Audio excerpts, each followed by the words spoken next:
Darum betirua.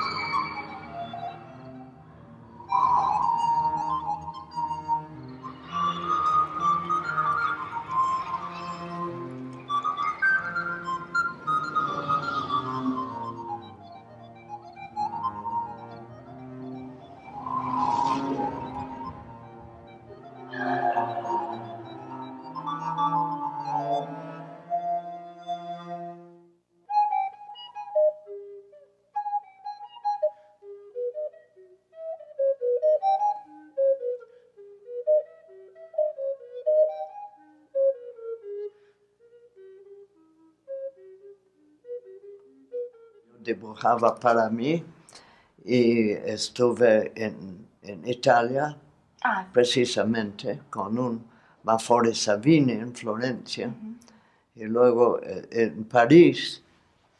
No era empezar.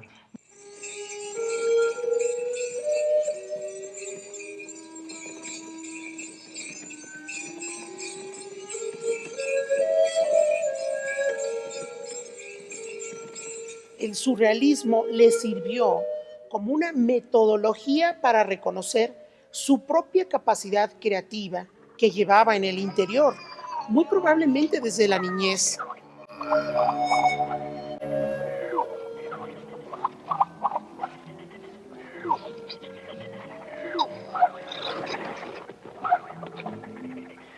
Yo todavía no lo perfeccioné, estoy estudiando cada vez que dibujo.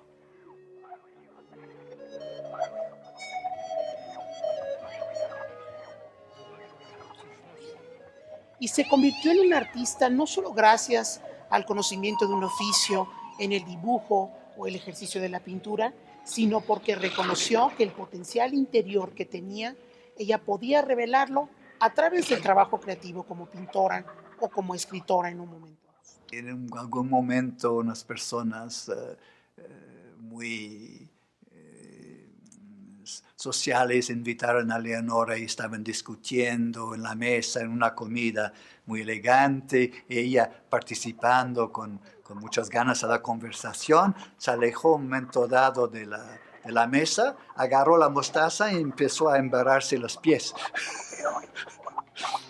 Pues eso lo cuenta Breton, ¿no?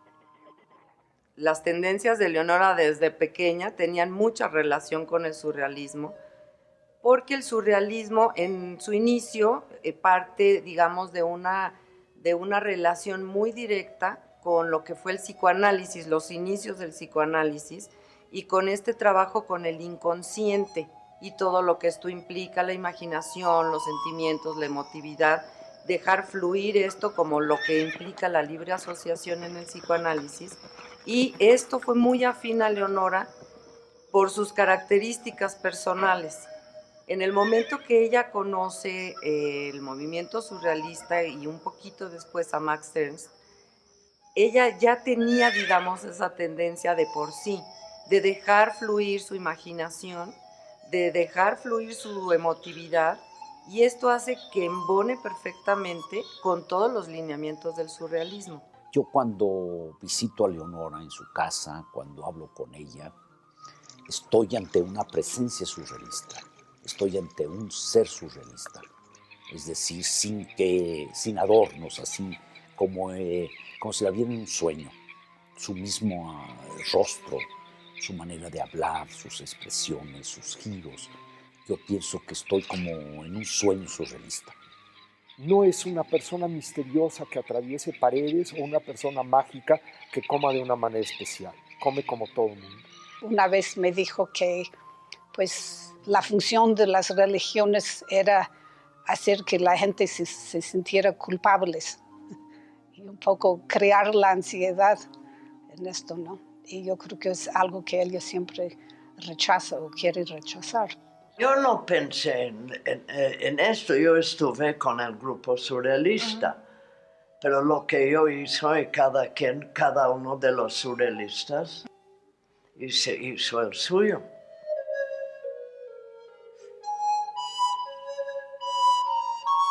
No es considerarse parte de algo. Es que sí, yo les admiraba muchos de ellos,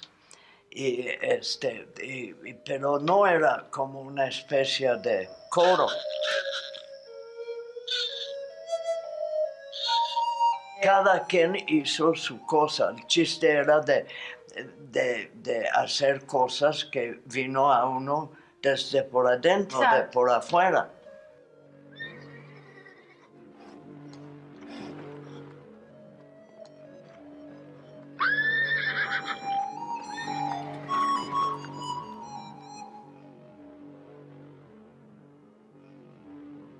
Claro que la clasifican como surrealista, muy importante surrealista, pero ella misma creo que más bien se definiría en una cosa totalmente personal de ella.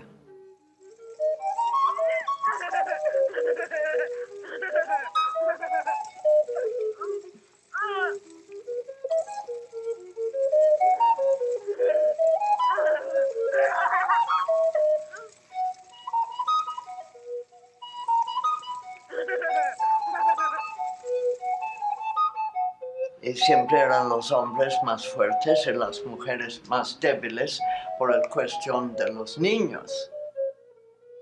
Porque una mujer embarazada no se puede defender. Y con todo el cuidado de los niños, eso le dejan muy vulnerable. Y aprovecharon los hombres.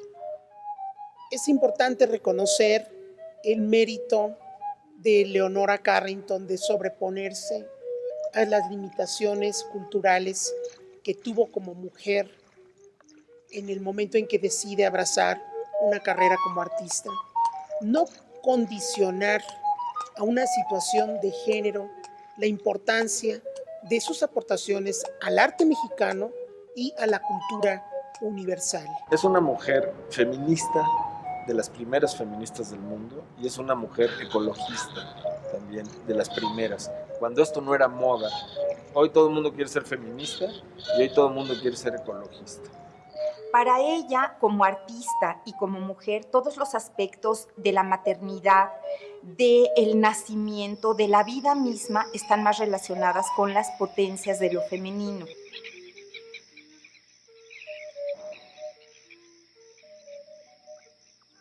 Sí le parece fundamental el que la diosa aparezca como esta primera entidad de fuerza y de poder dentro de la mitología, mucho antes de que las sociedades patriarcales giraran hacia una visión en la que los dioses son los que tienen el poder y la fuerza.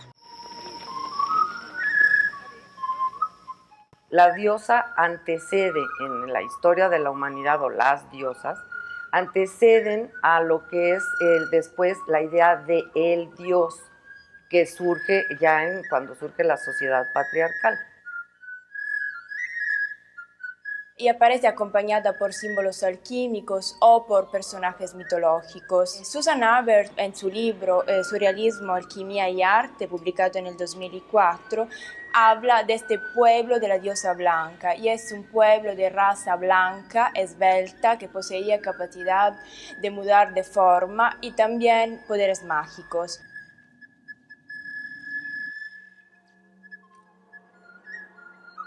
Adentro de una superficie color café, de un laberinto de paredes redondas, se desplazan una multitud de figuras femeninas, híbridos entre mujeres, cuerpos de mujeres y cabeza de caballo, de pájaro, de zorro. En este sagrado andar están acompañadas por unos hurones, ellos también blancos, y se dirigen todos como si fuera un baile sagrado hacia el corazón del laberinto.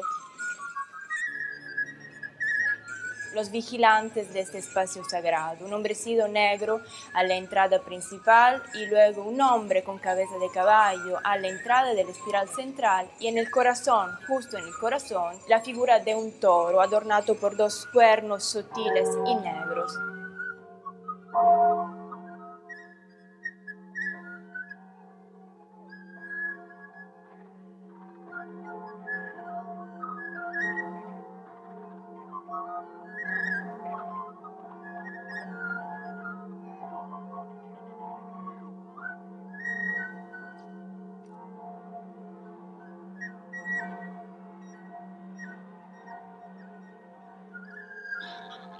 Todos los niños dibujan, Gaby y Pablo de niños dibujaron sobre la pared con tinta china y diciendo Picasso, Picasso, Picasso. Fue una experiencia maravillosa, como son todas las experiencias que he tenido con ella a nivel creativo. ¿Por qué? Porque ella respeta enormemente, ¿no?, la individualidad de cada creador. En una ocasión, por ejemplo, me comentaba que esta feroz pasión que tiene por sus hijos es una influencia de la diosa blanca, estas fuerzas telúricas que aparecen en ella, y no es como el amor de una madre común y corriente por sus hijos, sino algo que tiene que ver con fuerzas deificadas que aparecen en el centro de todo ser humano, de toda mujer. El amor absoluto es para los hijos, las hijas. Otros amores pues vienen y se van, ¿no? Creo, en general, no sé.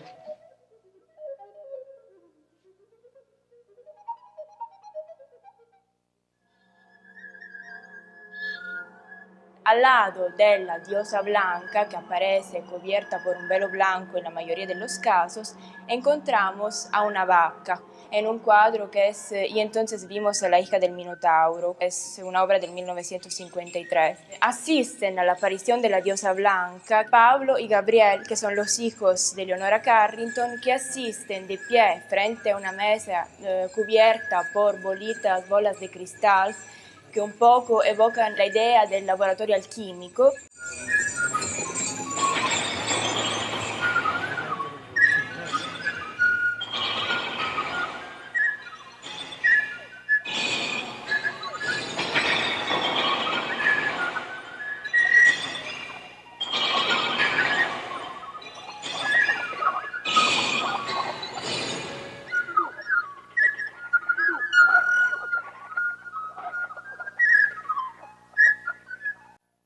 Nadie puede absorber una imagen sin antes dialogar con esa imagen. Las imágenes pueden ser extraordinariamente peligrosas, incluso venenosas para la persona que no las entiende o que no sabe comunicarse con ellas, ¿no? Una cosa es el terreno, tanto de la escritura como de la pintura, y el humor, así como otros elementos, funcionan en la pintura y funcionan en la escritura.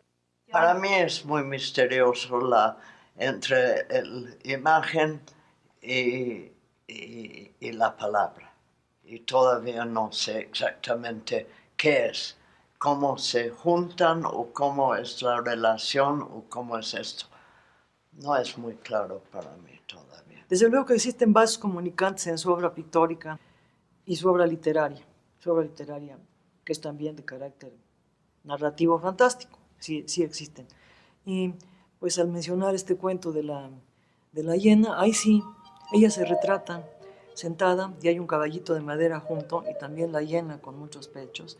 Eso sí puede considerarse que está muy directamente relacionado con el cuento de la hiena. Aparentemente, bueno, es un autorretrato en el que ella está vestida normal de jinete, pero la presencia de la hiena nos está marcando que allí está pasando algo que no acabamos de ver claramente, pero que allí está y tiene unos ciertos signos con los cuales se presenta.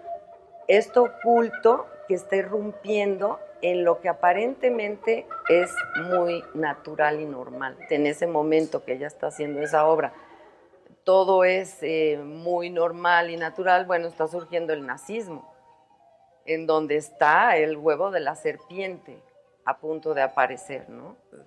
André Breton la incluyó en su antología del humor negro, y todos los cuentos, todos los autores son de humor negro, y él recogió todo a través de los siglos, todos los escritores que trataron del humor negro, y Leonora incluyó Leonora con la debutante de la Dame Oval, ¿verdad?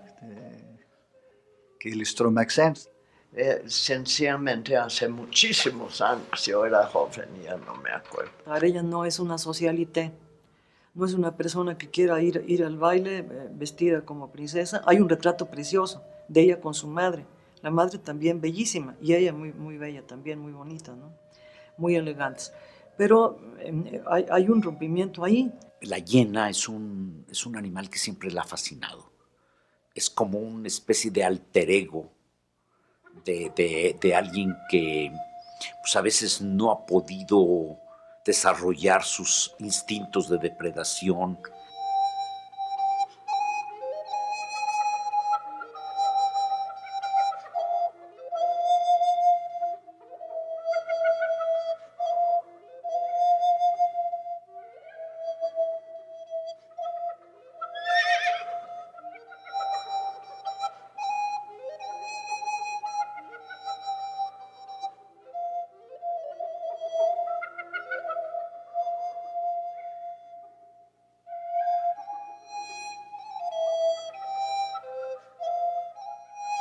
En su presentación en la corte del rey Jorge V, cuando tiene 15 años, bueno, luego de todo el saludo protocolar y todo lo que corresponde, hay una especie de reunión, y en esta reunión alguien le pregunta qué desea hacer cuando sea más grande, y ella contesta que quiere ser comunista.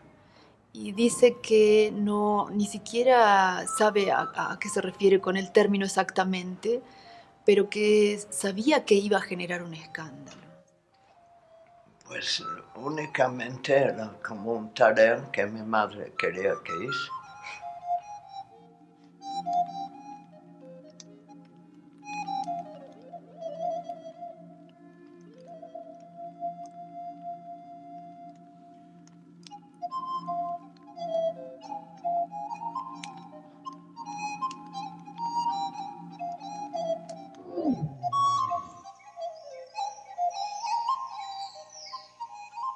En la época que fui debutante, solía ir a menudo al parque zoológico.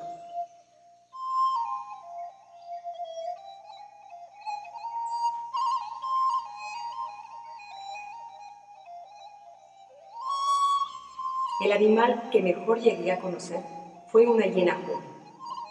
Ella me conocía a mí también. Era muy inteligente. Le enseñé a hablar francés y a cambio ella me enseñó su lenguaje.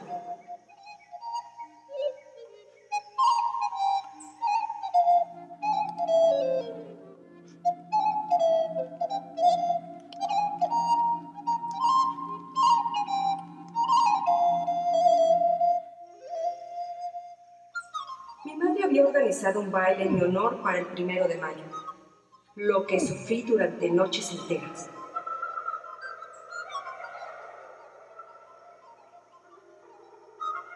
La mañana del 1 de mayo fui muy temprano a visitar a la hiena. ¡Qué asco! Esta noche me toca asistir a mi baile. Tienes suerte. A mí me encantaría ir. No sé bailar, pero en cambio sabría mantener una conversación. He visto llegar a casa carros repletos de comida. Y aún te quejas. Yo solo como una vez al día y me tienen jeringada con tanta basofia. No tienes más que ir en mi lugar. No nos parecemos lo bastante. Con las luces de la noche no se ve muy bien. Con que te disfraces un poco, nadie se fijará en ti en medio de la multitud. Además, tenemos casi la misma estatura. De acuerdo. Abrí rápidamente la jaula y en un instante estuvimos en la calle. En casa todo el mundo estaba aún en la cama. Una vez en mi cuarto, saqué el vestido que debía ponerme por la noche. Encontré unos guantes para ocultarle las manos, demasiado peludas para parecerse a las mías.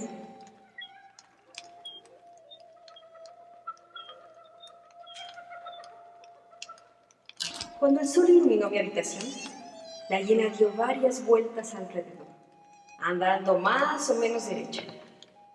Estábamos tan ocupadas que mi madre, que entró a darme los buenos días, estuvo a punto de abrir la puerta antes de que la hiena se escondiera debajo de la cama. ¿Esta habitación huele mal? Antes de esta noche, date un baño con mis nuevas sales. Por supuesto.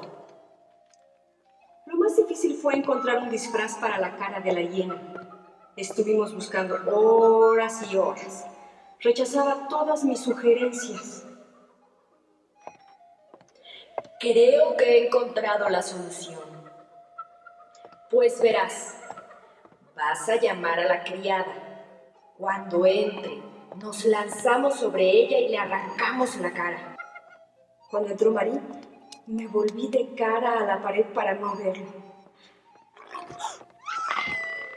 Debo reconocer que no tardó nada. Un breve grito y se acabó. Es verdad, lo has hecho muy bien.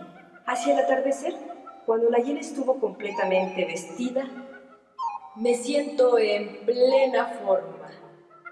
Me da la impresión de que voy a tener un gran éxito esta noche. Ve ahora y recuerda que no debes ponerte junto a mi madre. Buena suerte.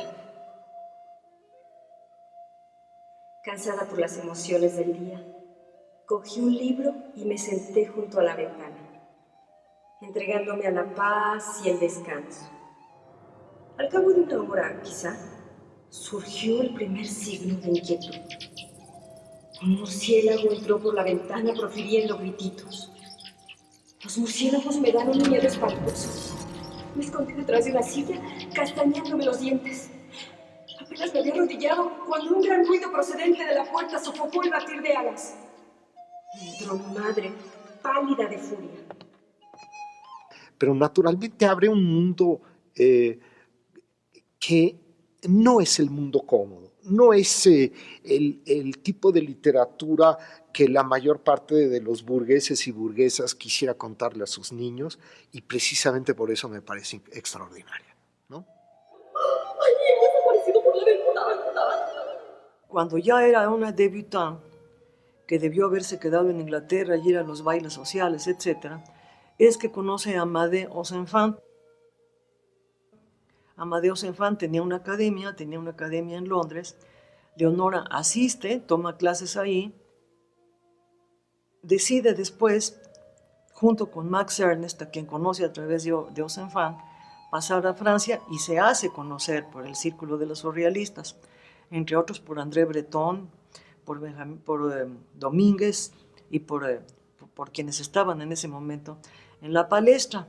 Los surrealistas fueron perseguidos también. Su ideología, su obra era considerada anatema absoluto para el nazismo, y fueron quemados los libros y la obra de muchos pintores surrealistas. Leonora había conocido a Max Ernst en 1936 y no obstante que ella tenía 19 años y él 46, empezó un idilio y un romance que creo que aún hoy invade la vida de Leonora. Con todo y que ella dice que los surrealistas solo buscaban musas alocadas para divertirlos, en realidad fueron muy importantes las relaciones y los contactos y la vida que ella vivió y con la que ella también nutrió al surrealismo. Y ella cuenta cómo le toca en algún momento ir a visitar Alsacia y que se da con Max Ernst a ver un cuadro de Grunewald y se da cuenta que ya en 36 o 37 todos los muros de Alsacia decían un pueblo, un rey, un Führer. Se aterrorizan y a Max lo atrapan en Francia, primero por ser alemán, tiempo después cuando lo liberan, lo atrapan por ser surrealista y lo mandan a un campo de concentración. Leonora trata de huir en una desesperación absoluta y es por eso que ella cae en un hospital psiquiátrico, de donde efectivamente Renato Leduc, a quien había conocido a través de Pablo Picasso. Es Renato Leduc quien llega allí y sabe que la única manera de sacarla de Europa es que estuviera casada con él.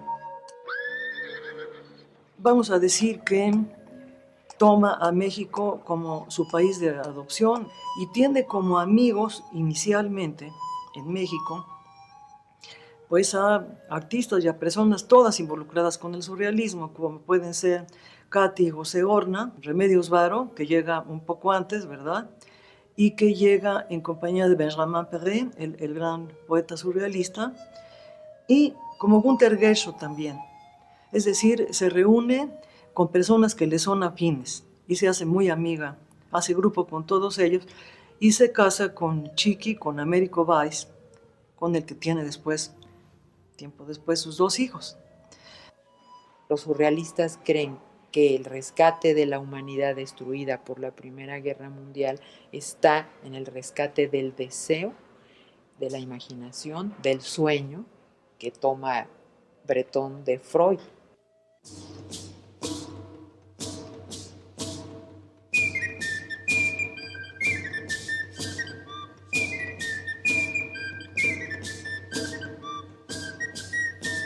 Mis padres eran amigos de Leonora Carrington y creo que también admiradores de su obra, al grado tal de que mi padre, siendo director del nuevo Museo de Antropología e Historia, le pidió a Leonora que pintara ese maravilloso mural que hay en el segundo piso del Museo de Antropología.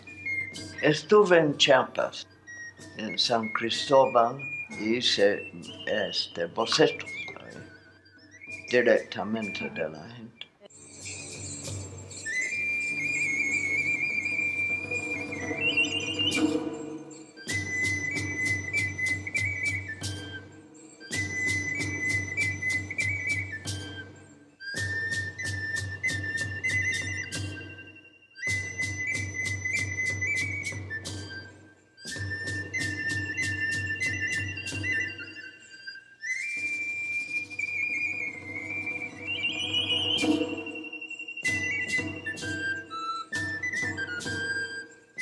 Se destacan y reconocemos unos cuervos, un inquietante híbrido entre una serpiente y una tigre, unos murciélagos y 2 chimpancés que caminan juntos. Clara referencia a uno de los cuentos, a una de las leyendas que se cuentan dentro del Popol Vuh.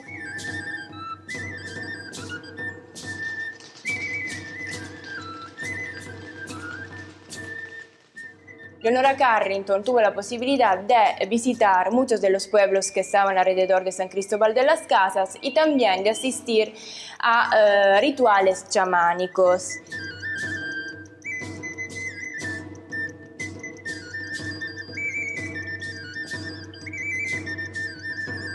Es que en general los curanderos aquí están un poco secretos.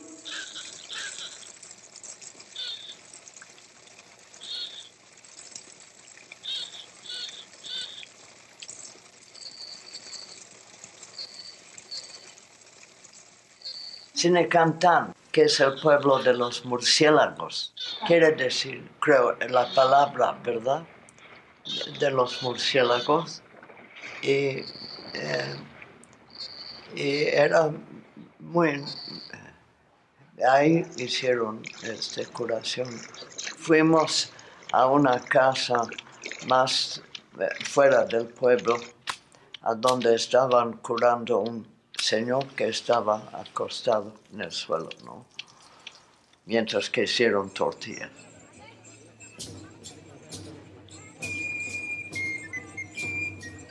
No se veía muy sano el señor. A un artista no lo hace mexicano el pintar solo temas de nuestro paisaje o temas que tengan que ver con nuestra realidad inmediata. Hay muchas maneras de expresar nuestra condición, nuestra capacidad de conexión con el mundo que vivimos todos los días. En esa perspectiva me parece que artistas como Leonora Carrington y en alguna medida también Remedios Varo, si bien su trabajo no ilustra temas o pasajes o asuntos sobre nuestro mundo mexicano o nuestra realidad mexicana, lo cierto es que las 2 artistas se afincaron en México e hicieron de México su país, e hicieron de México su cultura, y que esta cultura está implícita en su potencial creativo como artista. Claro, vivir en un país no quiere decir que de pronto el imaginario del país se absorba en su totalidad. El imaginario de un país es complejo de la misma manera como lo es el imaginario de cada una de las personas. De hecho, esta es la única obra en que Leonora trata un tema enteramente mexicano.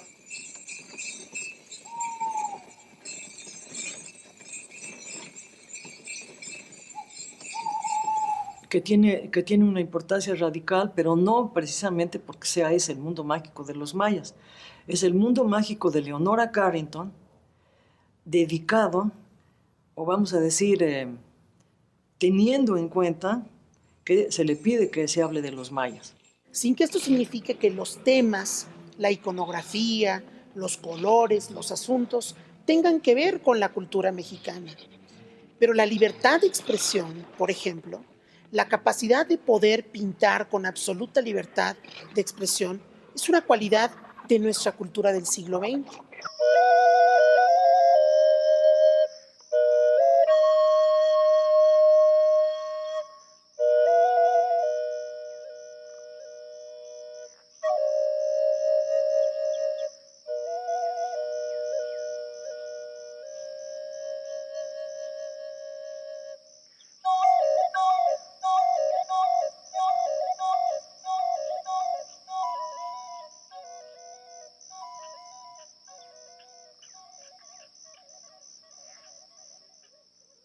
Leonora Carrington pinta una criatura que Lourdes Andrade llama el Minotauro.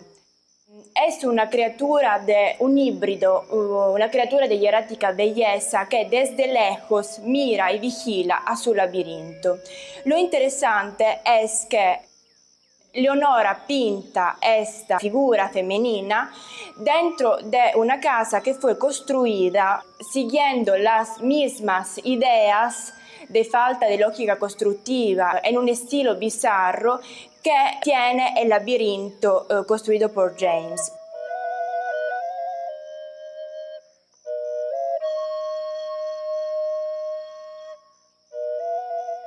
Yo durante muchos años fui el abogado de Edward James.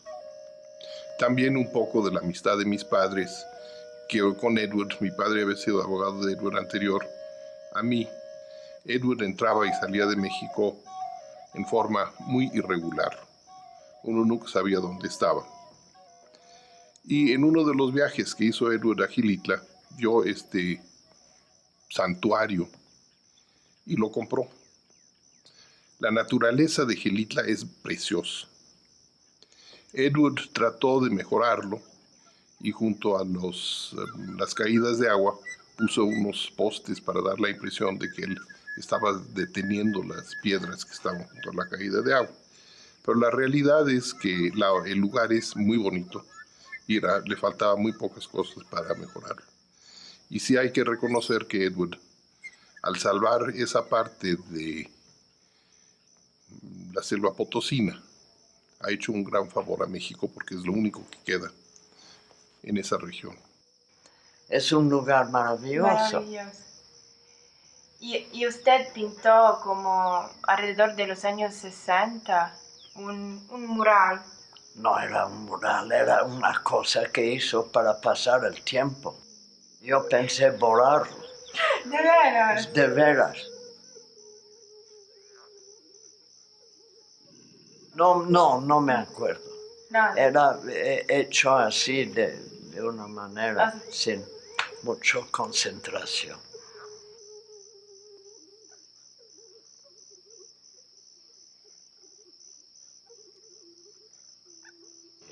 Quizá relaciones invisibles, esto no lo sé. No sabemos lo que nos influye.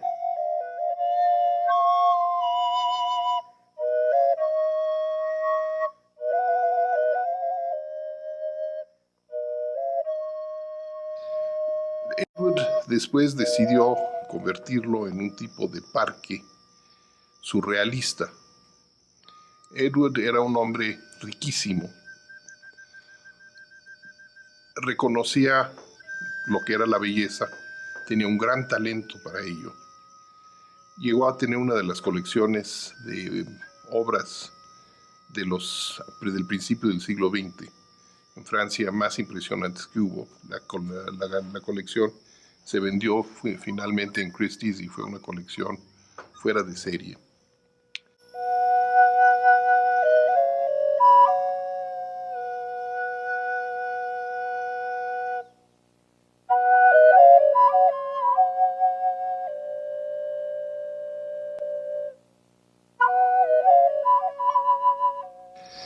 Y sin duda Edward siempre quiso ser creativo, cosa que a Edward le falló en todos los sentidos. No era pintor, no era escultor, no era escritor, aunque sí las cosas que escribía un muy buen inglés, pero no era arte lo que hacía. Y entonces él hizo las primeras partes del Parque de Gilitla, donde están las entradas, y le pidió a Leonora que hiciera algunos dibujos para otras partes de Gilitla. Fui muy poquito a Gilitla cuando Edward James tenía su casa ahí. Es un lugar maravilloso. Y se puede ver muy claramente cuáles son las partes que son elegantes y ligeras, y las otras partes que son mucho más pesadas. Yo atribuyo las partes más pesadas a Edward y las partes más ligeras a Leonora, aunque Edward era un hombre muy ligero también y muy divertido.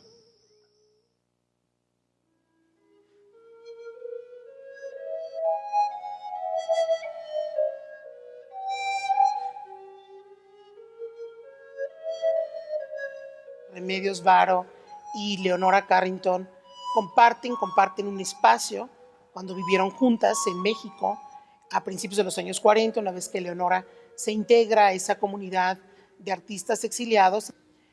Entre ellas se establece, claro, una comunicación porque se trata de dos mujeres creadoras, de dos mujeres que además han abandonado el mundo del surrealismo europeo y que se encuentran en un proceso de reconstrucción en una nueva etapa de sus vidas en México. Comparten muchos aspectos anímicos y personales y vivenciales, que efectivamente quizá una parte de ellas se traduce, por ejemplo, en los juegos de literatura, en los cuentos que realizaban, en las recetas de cocina que compartían, en los personajes que inventaban en sus historias. Leonora Carrington en los años 60, que es cuando está eferveciendo esa amistad artísticamente hablando, va a pintar muchos cuadros con laberintos o en composiciones espirales vertiginosas, como este cuadro donde rabinos son atacados por una piara, ¿no?, de cerdos y también como una manada de jabalíes. Y sus cuadros se agilizan, tienen un movimiento brutal, y también va a tomar para por ejemplo, la cena o la comida de Lord Candlestick, que es un cuadro muy famoso de los 60, composiciones del autor de los retratos de nobles o de grupo barrocos. Hay que decir que Leonora y la Varo Leonora Carrington y Remedios Varo, una cultura de historia del arte y un conocimiento de la pintura del pasado increíble, y la manejan como nadie, ¿no?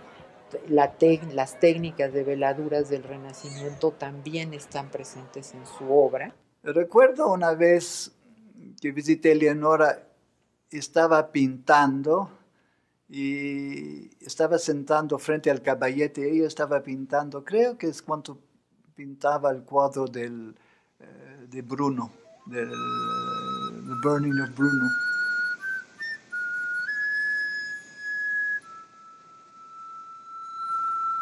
Alguien había comentado sobre lo que estaba haciendo. Yo no vi el cuadro porque el caballete era frente a ella, yo estaba sentado de este lado, pero mientras que ella trabajaba, me practicaba. Podía pintar y practicar con personas en esta época.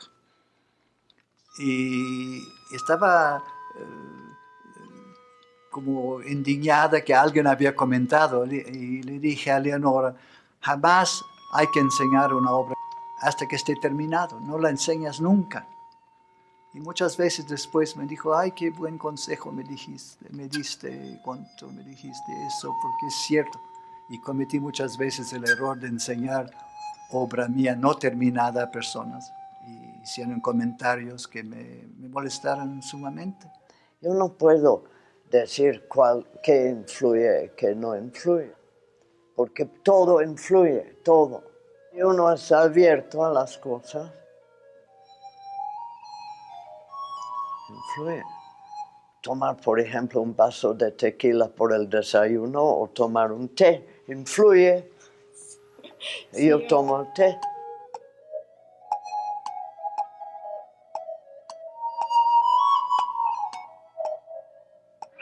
Me enseñaba algún dibujito en el que pone con letras crispadas, estás traspasando mi mundo otra vez. Ella nunca ilustra ni teorías, ni conocimientos, ni sueños, ni visiones, sino que es simplemente como ella es una especie de medium.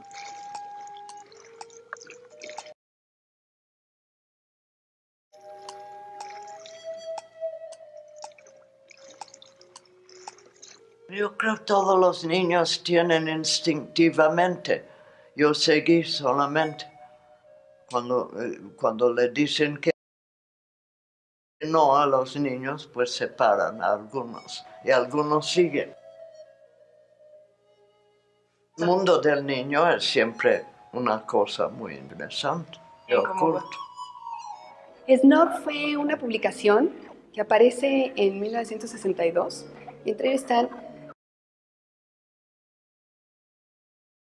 Emilio García Riera, Jomi García Scott, están los Gironella, Alberto y Cecilia Gironella, está Alejandro Jodorowsky, Juan García Ponce, ¿no? Todos ellos deciden que van a hacer una publicación nada convencional, como ellos mismos, ¿no? Donde desacralizan, entre otras cosas, el arte, ¿no?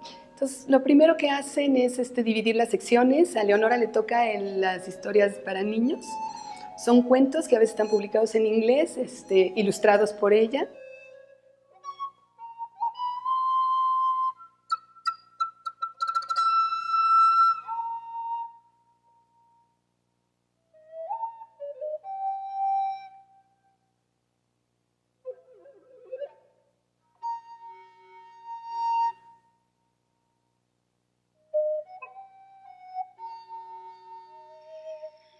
La cuna se la hicieron.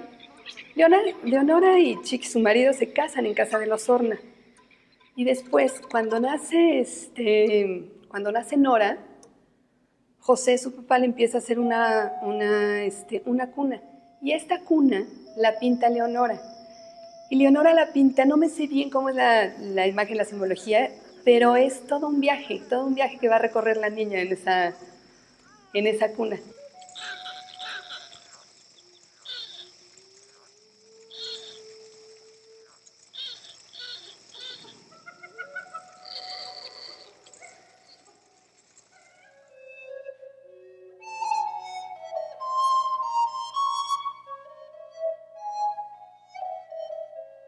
Yo hice una pieza de teatro mío que dirigió Jodorowsky y éramos amigos. Penélope fue muy interesante porque ahí también nosotros pudimos ayudarle a mi madre con la escenografía, mi hermano y yo. Entonces la dirigió Jodorowsky, ¿no? en el Teatro de la Esfera, un teatrito que había ahí por Polanco.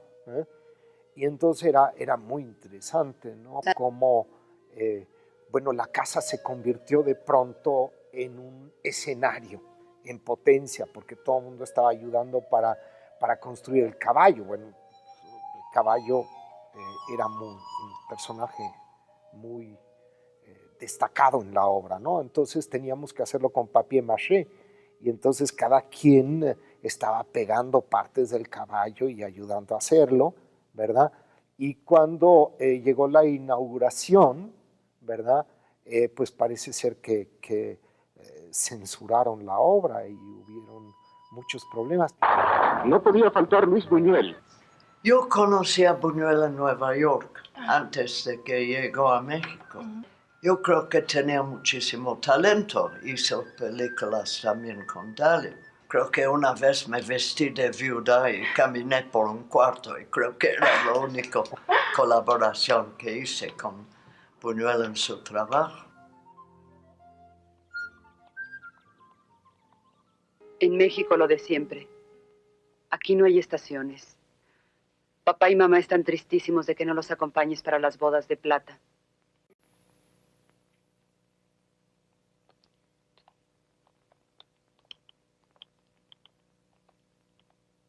Mamá se cansa de pedirme que conozca muchachos y que salga a bailar.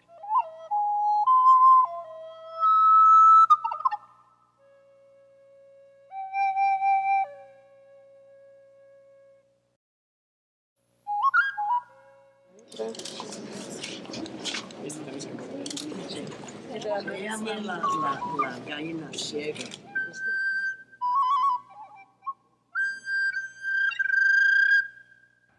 Pues desde que hizo pasteles de lodo de niña. Pero mucho antes de las muñecas jugamos con el lodo, que es muy bonito para jugar. Se encantaba el lodo. Lodo inglés así húmedo y pegajoso, ideal por la escultura. Decidí hacer un proyecto escultórico que fue Libertad en Bronce, ahí por el año 96, a donde invitaba yo a pintores a hacer escultura para hacer la gran exposición que hicimos en el 98 en Reforma, la primera que se abrió como espacio público para la escultura, en la que Leonora participó, pero no fue fácil. Le propuse que hiciera escultura y de inmediato me dijo que no tenía ningún interés en trabajar. Y finalmente seguí insistiendo y me llama por teléfono y me dice que quiere verme, que tiene algo para mí. Bueno, pues corrí, llegué a su casa, me dejó pasar. Por primera vez rompí el umbral que tiene en su casa, que te deja pasar, si te quiere mucho, hasta la cocina. En esa cocina, de una caja de zapatos, sacó algodones y un modelito de un gato. Finalmente pasó un poco de tiempo y me llevé el gatito, me lo entregó con confianza y le hicimos un modelo un poquito más amplio que negó ella. Me dijo, a mí no me gusta que me muevan nada. Entonces ella misma tomó el gato, lo estilizó, lo alargó y me entregó una maqueta real perfecta de Messier, que fue la primera obra de Libertad en Bronce y la primera que hizo para nosotros. Lo alargó y era como un gato con cuerpo de víbora, esgrafiado, muy bello, y que giraba la cabeza de una manera muy especial como lo hacía Messier en los tiempos en que vivía y que nos acompañaba en el té. Nunca hay que olvidar en el surrealismo de Leonora Carrington la presencia de criaturas mitológicas, por ejemplo como los nagas, en la que son personajes de la mitología de la India, pero que perfectamente uno los visualiza en el mundo de los cocodrilos. Por eso algunos críticos han llamado esta escultura de los nagas los cocodrilos. El cocodrilo lo hicimos hace 5 años, 6 años más o menos. Y en la fundición se subía a los andamios de 6 pisos a trabajar con martillos, con gubias, con cinceles, para trabajar el yeso de ese cocodrilo. Leonora trabajó ese cocodrilo, un día me dio esa sorpresa, me dijo, yo no le había encargado obra, y sin embargo se puso a trabajar, nada más por el gusto de hacerlo. Y le llegó la idea recortando en periódico unos perfiles de cocodrilos. Todo influencia. Si uno come demasiado, influencia en la mente y el estómago. ¿No? Destrocé 2 Leonoras Carrington con un cuchillo.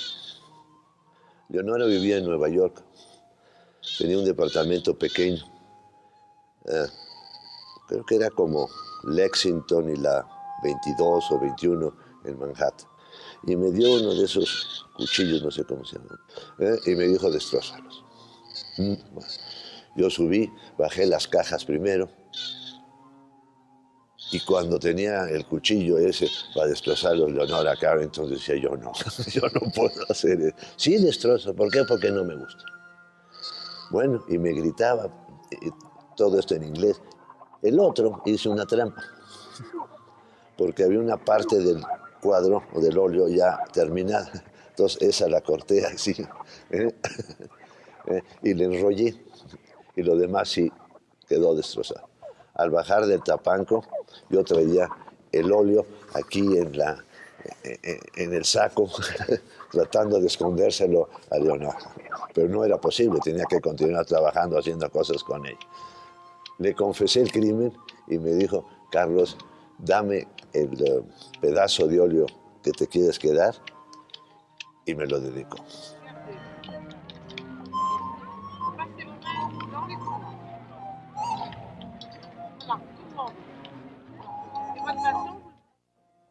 Ella dice que la razón debe conocer la razón del corazón y todas las demás razones. Eso es lo que cita Breton aquí, en el fin de su prefacia para Leonora. La raison doit connaître la raison du cœur et toutes les autres raisons. Medio ciega.